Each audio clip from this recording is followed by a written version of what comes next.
ह्युनजू नाम के एक लड़की को देखते हैं जो सो रही थी।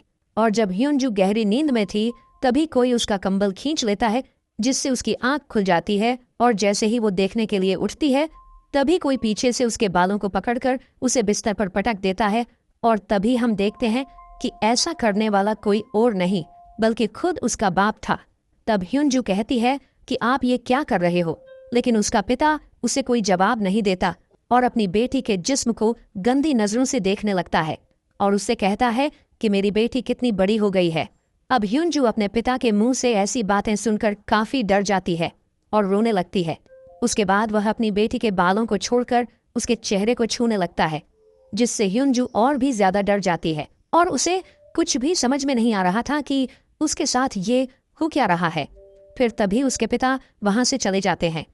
उसके बाद अगले दिन ह्युनजू की माँ खाना बना रही होती है।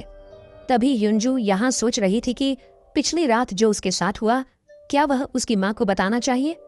इसी दौरान उसकी बहन सोनवू भी अपने कमरे से नीचे आ जाती है और साथ ही उसका भाई भी ब्रेकफास्ट करने के लिए आकर बैठ जाता है।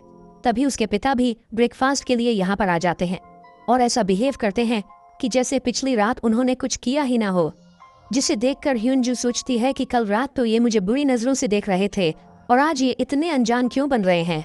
इसीलिए ह्युनजू उठकर वहां से चली जाती है। तभी यहाँ पर उसकी माँ आकर खाना टेबल पर जोर से पटकती है। यहाँ किसी को भी समझ में नहीं आ रहा था कि यहाँ क्या हो रहा है। फिर यहाँ उनकी माँ अजीब तरह से खाना खाने लगती है, जैसे कि वह कई दिनों से भूखा हो।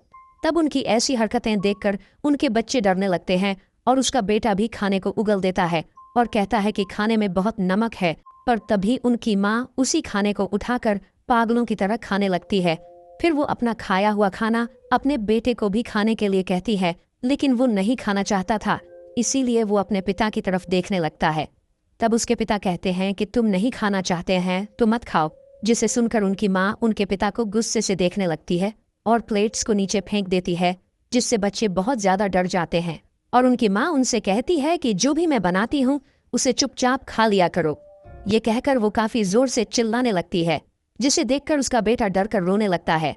लेकिन अब सवाल ये है कि उनके साथ ये सब हो क्या रहा है।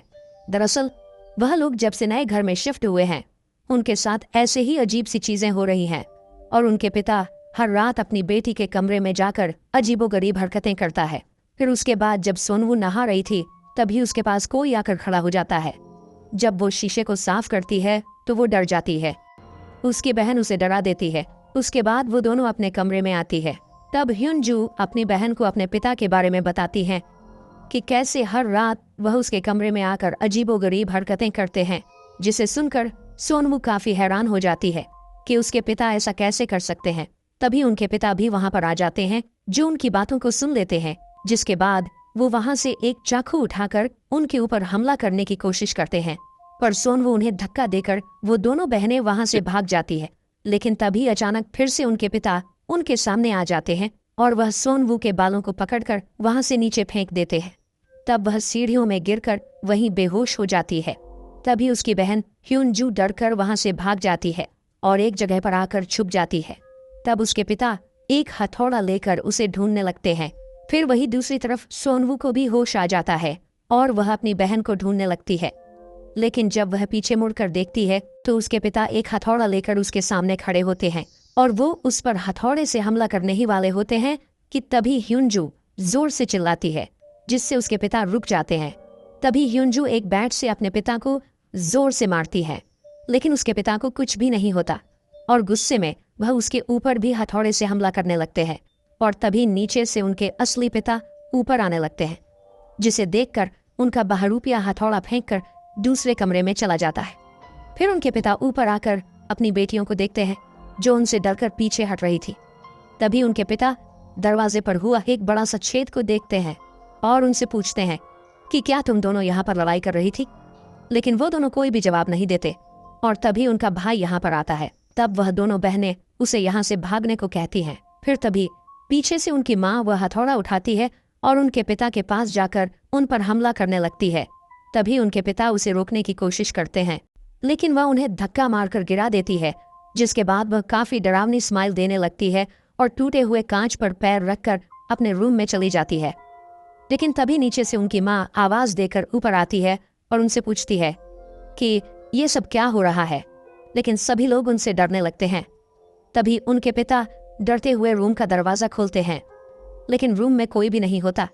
पर उनके पिता फ्लोर पर पड़े हुए हथौड़े को देखते हैं, जिसके बाद उनकी माँ अपने बच्चों से पूछती है कि क्या हुआ, लेकिन वो तीनों अपने माँ से डर रहे थे। फिर अगली सुबह उनके पिता अपने भाई को घर बुलाते हैं, जो चर्च का एक फादर होता है, और अगले दिन वह उनके घर आता है। तब फादर उन्हें ऐसे ही अजीब घटनाओं के बारे में बताता है, लेकिन उसका बड़ा भाई इस सब पर विश्वास नहीं करता था। फिर रात को ये लोग एक साथ एक ही रूम में सोने का डिसाइड करते हैं।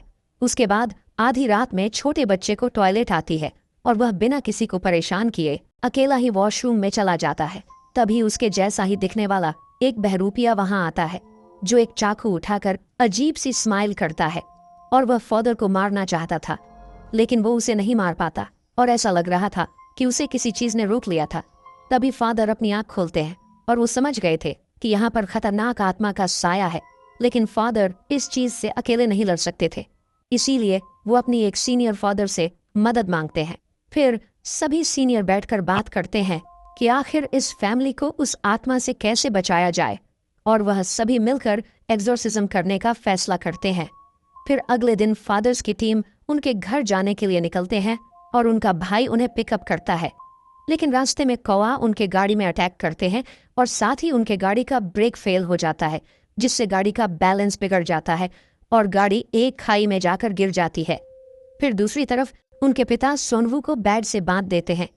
तभी बच्चों की माँ उन्हें समझाने की कोशिश करती है, लेकिन वो कहते हैं कि ये सब ठीक करने का बस यही एक तरीका है।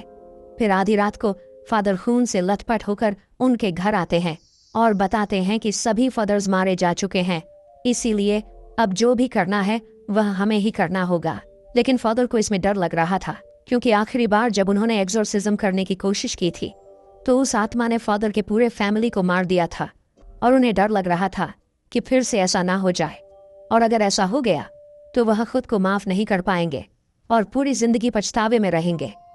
लेकिन उसका भाई अपने घुटनों में बैठकर उससे रिक्वेस्ट करता है कि हमें किसी भी तरह इस शैतान से बचाओ, वरना वह हम सभी को मार देगा। जिसे सुनने के बाद फादर कैंडल्स जलाते हैं और सोनवू के ऊपर होली वाटर को छिड़कते हैं।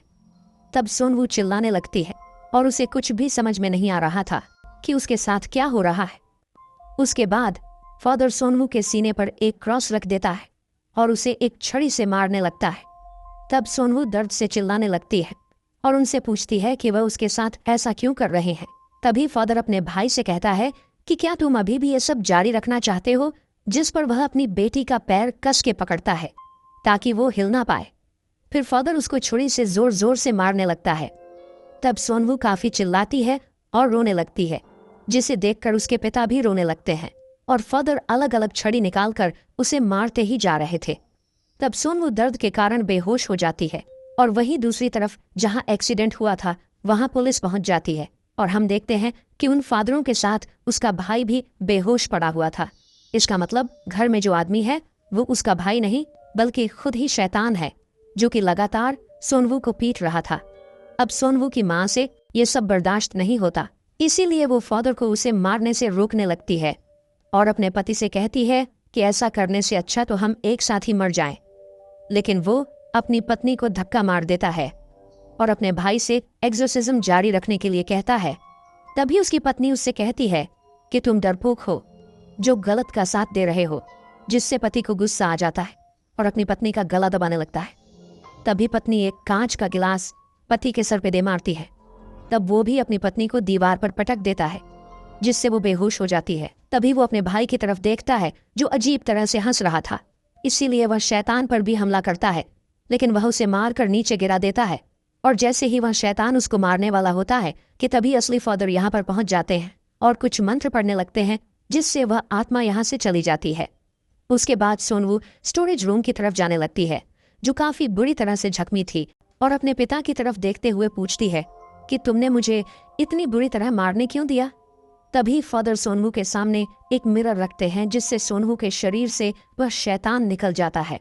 तब फादर उस शैतान को अपने शरीर के अंदर ले लेता है और अपने भाई से उसे मारने के लिए बोलता है, जिस पर उसका भाई टूटा हुआ क्रॉस उसके सीने में घुसा देता है, जिससे वह फादर और वह शैतान एक साथ दोनों मारे जाते हैं।